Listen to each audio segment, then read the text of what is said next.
তো কয়েকদিন ধরে আমাদের এখানে বাঘের আতঙ্ক। আমার নিজেরই গরুর পায়ে আঁচড় দিয়েছে।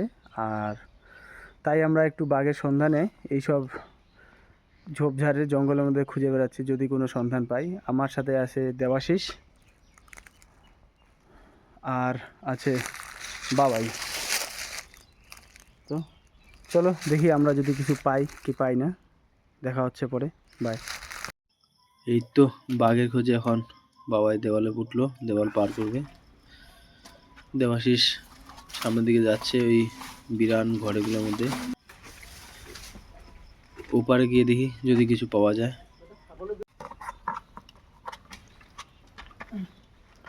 আমার মনে হয় ওই জায়গাটা একটু সন্ধানের দরকার ছিল, কিছু থাকতে পারে ওই জায়গায়।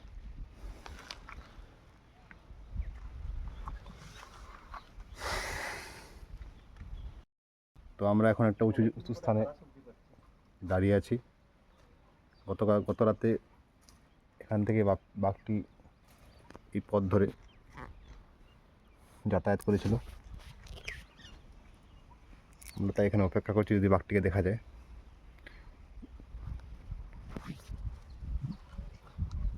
এখানে মনে হয় নেই, আমাদেরকে ওই ঘরগুলোতে গিয়ে দেখতে হবে।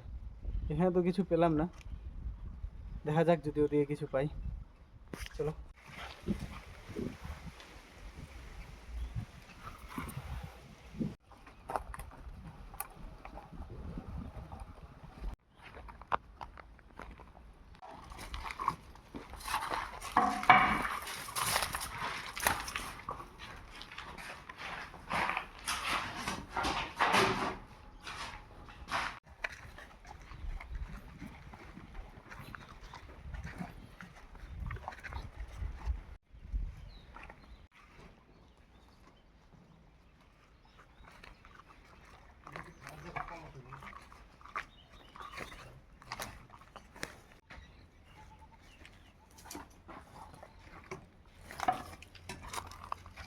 এইসব গর্তও থাকতে পারে, বল।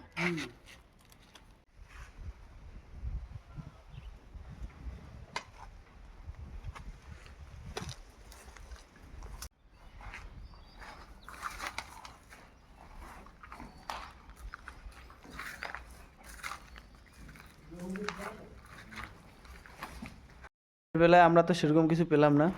একটু একটু ছাপ আছে, পায়ের ছাপ, কিন্তু ঠিক সেটা বোঝা যাচ্ছে না। যতক্ষণ ঠিক মতো বোঝা যাচ্ছে না ততক্ষণ আমরা বলতে পারছি না। আবার রাত্রেবেলা দেখা যাক। গত রাতে তো এসেছিল, বাবাই দেখেছিল কালকে বাইকে সচক্ষে। স্বচক্ষে, বাইকের সামনে ছিল। দেখা যাক, বাই।